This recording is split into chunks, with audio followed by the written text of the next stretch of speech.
Hey everyone, Draco Magnius here for another episode of Let's Play Omen Exitio Plague. In the last episode, we helped gather together some people to do a raid on the cultist camp.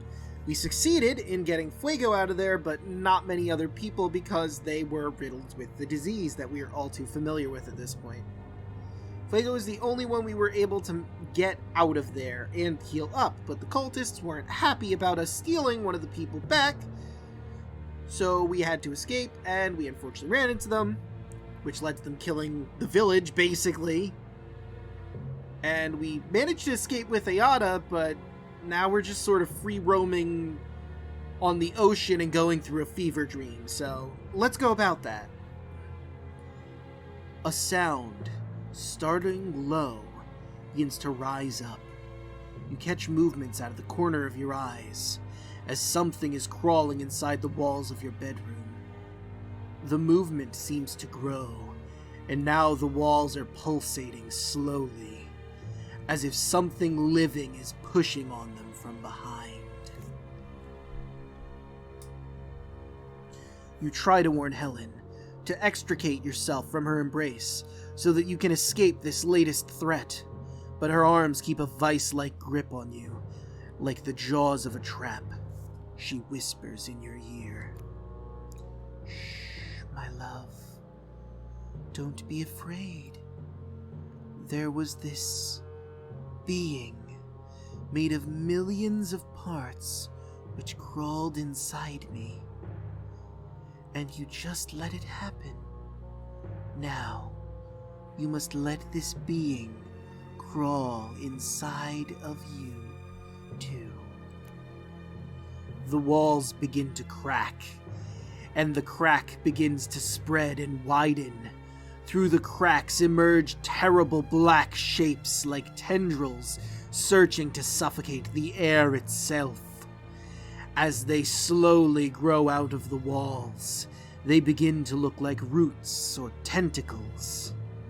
Then you become aware that they are not moving, growing randomly. They are reaching toward you.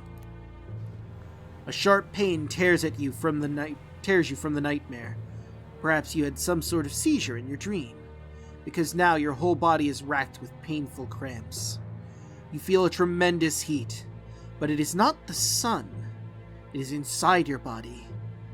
It is fever, and it is rising. You try to sit up and call to Ayada, but the canoe is rocking. With great difficulty, you clutch the edge of the boat and haul yourself up. The sea is calm, but you see Ayada leaning over the sea. She has sunstroke, and has probably gone mad in the heat.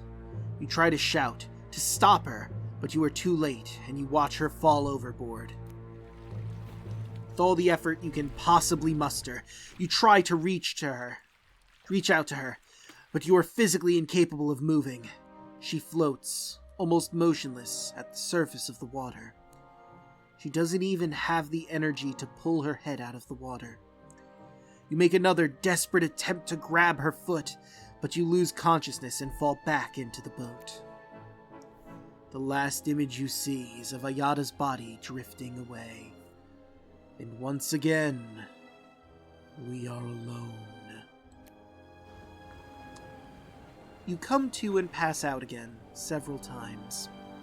When you find yourself again conscious, you try to open your eyes and move, but you are unable. When you're finally able to open your eyes, it is nighttime. It is much cooler, and the drop in temperature relieves your pain somewhat. Your physical pain, at least.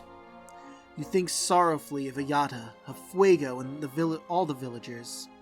All the lives you were unable to save. Like Helen's, too. You cough, and the sudden movement gives you searing pain in your chest, your shoulder, and your arms. Perhaps your time has come. When you close your eyes, you are ready. When you open your eyes again, you see little tongues of mist reaching over the sides of the pierogi. Then you black out again. A loud and violent noise brings you back to consciousness. It takes you some time to recognize what it is. the foghorn of a ship. Your little pierogi is suddenly hit by large waves despite the total lack of wind. There's another foghorn blast just before you lose consciousness yet again. Something big is coming. Revenant.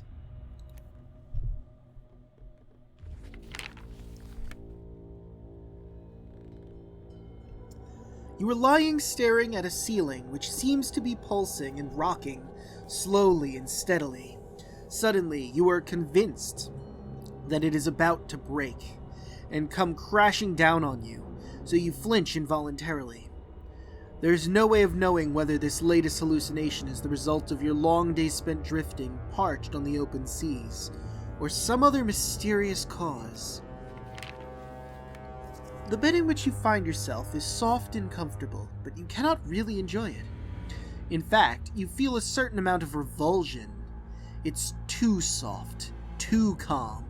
You are half expecting fearsome, dark, and slimy appendages to begin emerging from the sheets to suffocate you at any moment. After having spent several weeks at sea, at the mercy of the wind, tide, and currents, you were picked up by a ship and taken to the United States of America. All your memories, the island, the cult, Ayada, are tangled up together like a confused vortex in your mind. They're all strange, distant images, but nevertheless, you are finding it increasingly difficult to distinguish them from your present reality. A polite rap at the door tells you that food has been prepared for dinner. You open your eyes. You've been in this hotel for the past 2 days. When the captain made it known that the sunburnt drifter was in fact a scholar from London, the University of New York offered to help out until you could return to England, and so they gave you a bed, food, and a small sum of money, sufficient for essentials. Considering whether or not to accept the invitation to dinner, you see a note being slipped under the door. Attendant, a note for you.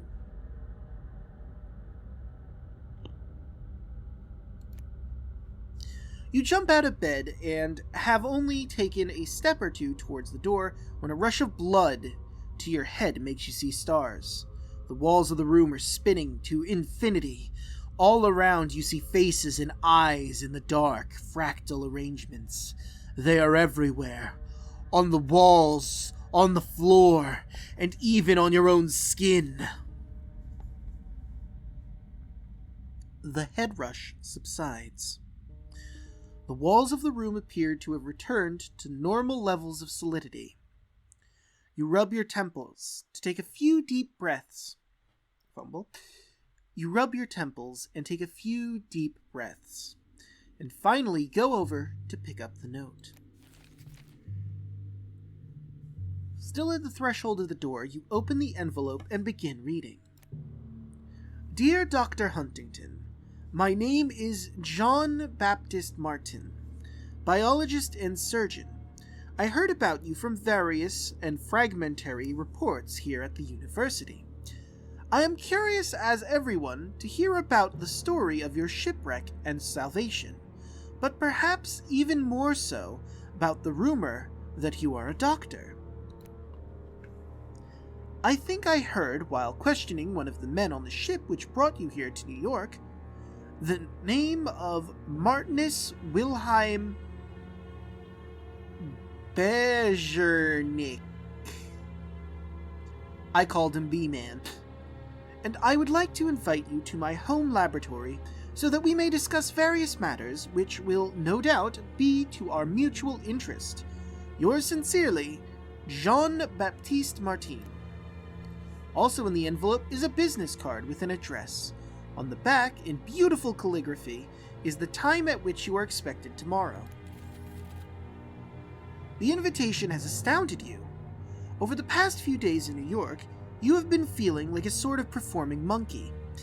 At dinner, for example, you have felt inquisitive glances at you from all sides. For once not threatening, but impertinent nonetheless. This, however, is the first interest you have received from a colleague. Alright, let's see, how we doing? I'm at 94, hot damn. Hey, let's buff our medicine now. I am so close to maxing out some of this. It's pretty amazing. I did not mean to go there, but here we are. I wanted to go... Oh well, I'll do that really quick. Back to the story. On one hand, you consider it perfectly normal that your sudden and mysterious recovery from the sea should create such curiosity. But on the other, you cannot help but be suspicious of this letter.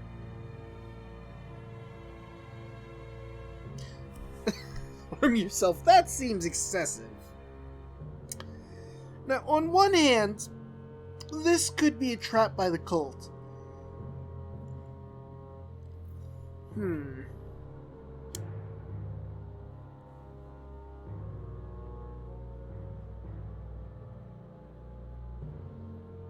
I'm leaning towards being decisive.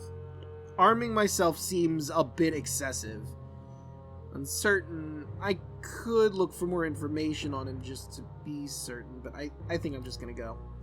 It seems pointless sitting about worrying about the invitation. The best way to find out Martine's intentions is just to meet him face to face.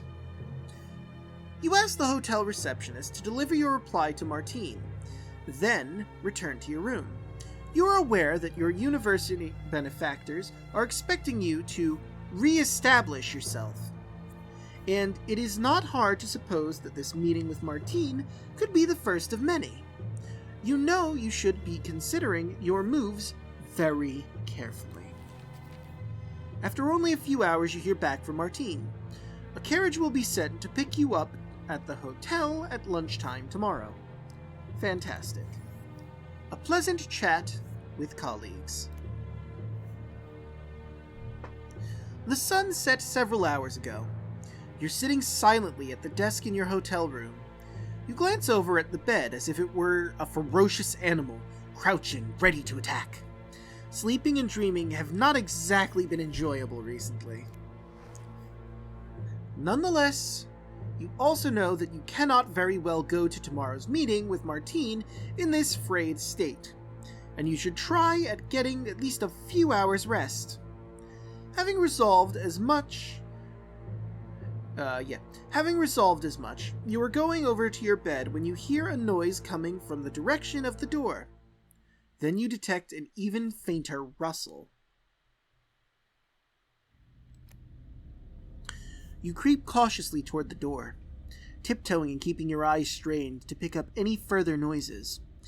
Yet you hear nothing, even when you press your ear right up against the wood. You do, however, notice another message at your feet. You bend to pick it up. Dear Jake, I am sure you are just now beginning to feel safe, far from the insanity which has been surrounding you these past few years. However, a good friend must also point out complacency where he sees it. Be careful, Jake. The cult is active. Very active indeed. You should know by now just how far it extends, and how it maintains a presence in the most unexpected of places. Martine is just another line of silk in the web being spun around you. Do not let yourself become the fly. You sit considering all this new message conveys. Your paranoia and suspicion have been confirmed as warranted yet again.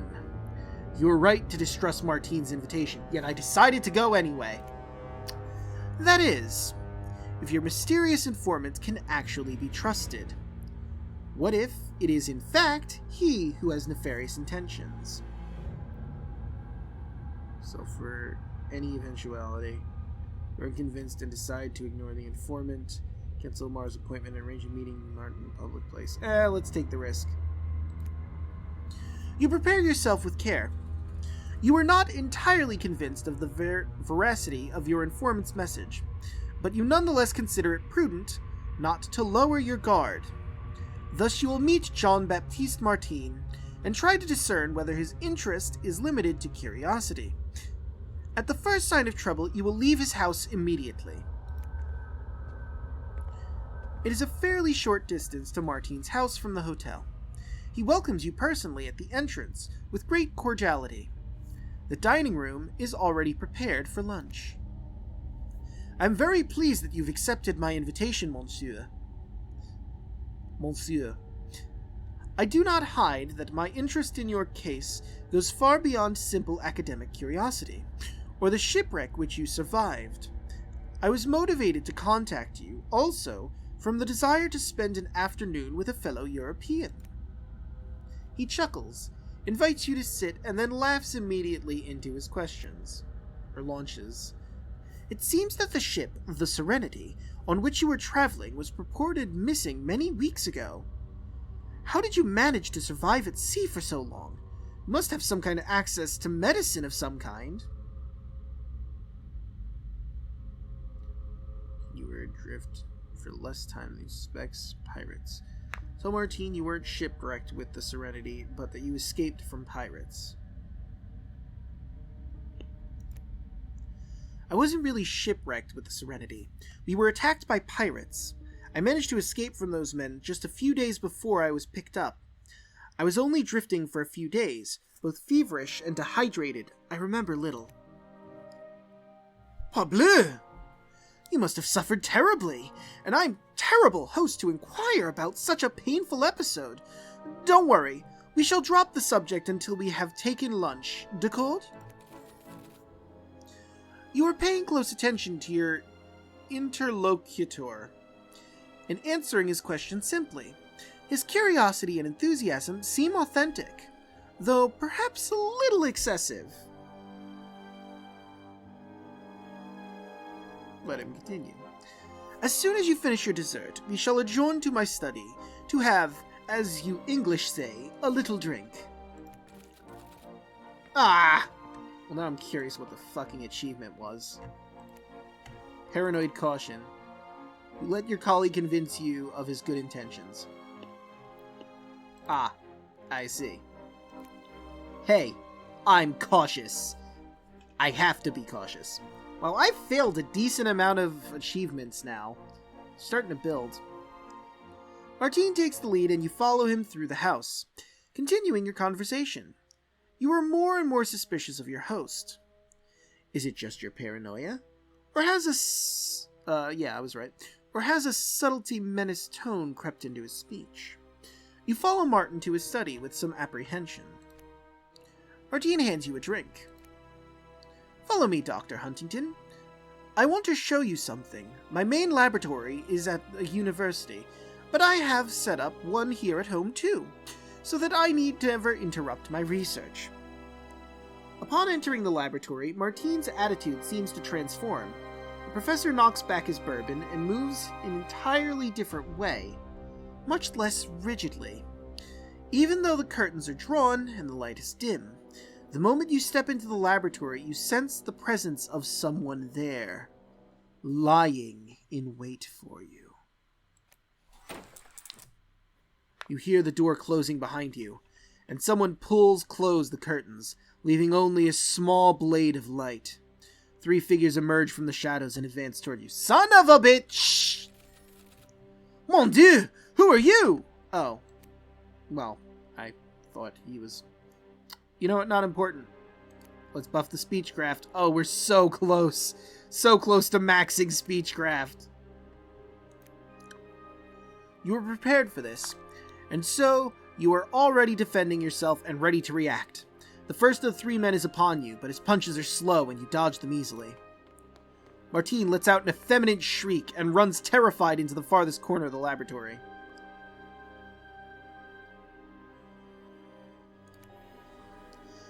It's very difficult to distinguish objects in the darkness of the laboratory, but you manage to find a special-looking bottle containing a transparent liquid. It appears to be carefully securely sealed shut.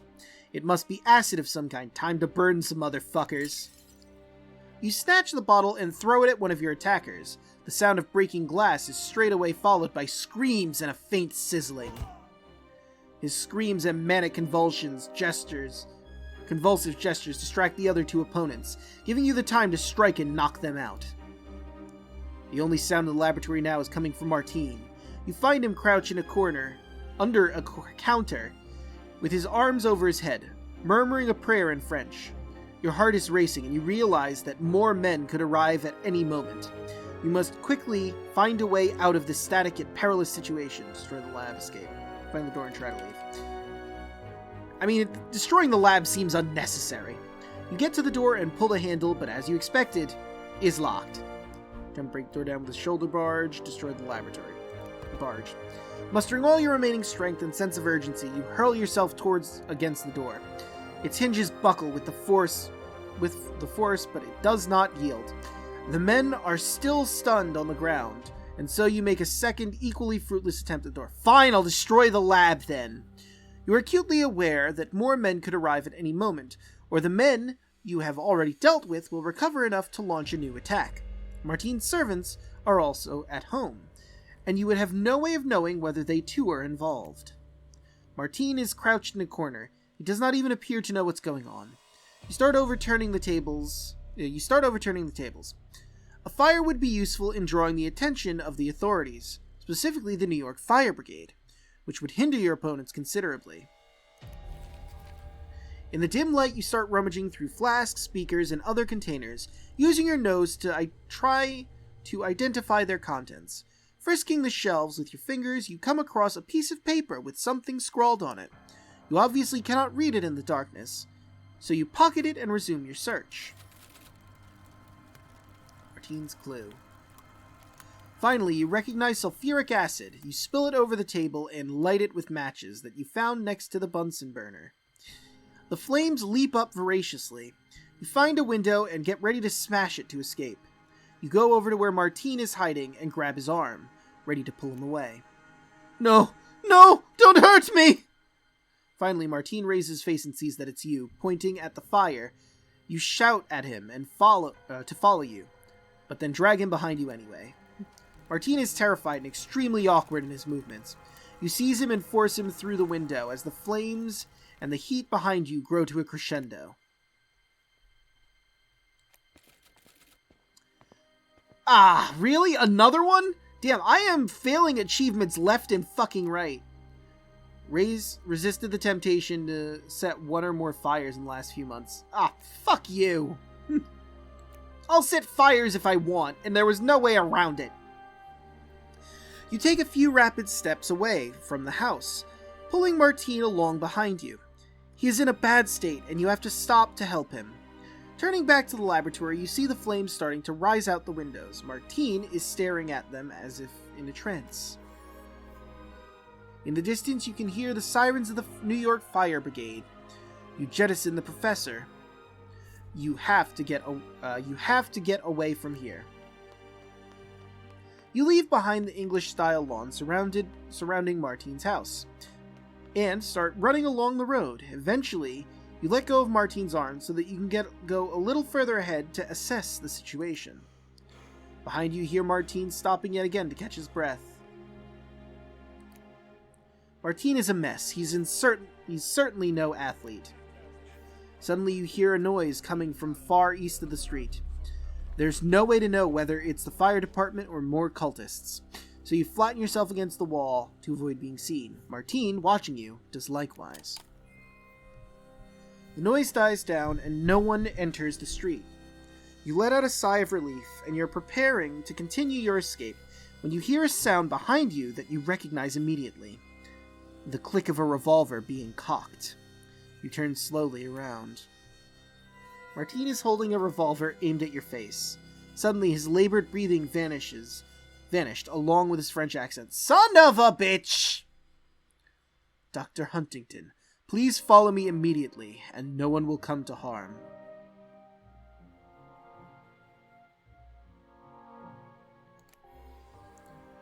I really feel that I must compliment you on your fantastic acting. I never suspected that you too were a member of the cult. Martine smiles at the flattery, and pulls back his sleeve, revealing his wrist tattoo. You seize the opportunity and strike him with your left hand so as to disarm him. Martine manages to regain the gun, but now he is grasping it in a position from which it is impossible to fire. You are caught in a desperate struggle with him over possession of the weapon. In the event, he stumbles and slams headfirst into the wall and knocks himself unconscious. KO! You bend down and start rummaging through the pockets of the unconscious cultists. You find something interesting inside his jacket pocket. A notebook. It is a black notebook with a hardcover and raffia band, keeping it closed. Looking through the white-lined pages, you come across various notes and sketches. On the first page, you recognize the eye symbol of the cult. You put it in your pocket.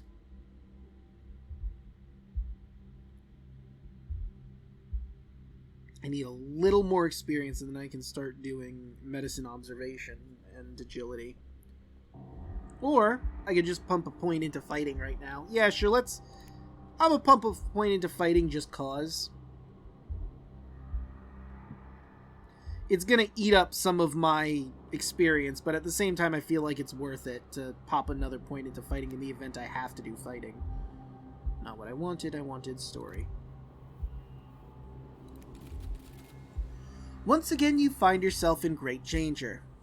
There's not much in the way of choice. You must leave New York at once. You walk out of the residential area and towards the train station. Going back to the hotel makes no sense, since there's nothing there that you really need. You will take the first train that comes. Traveling to the unknown.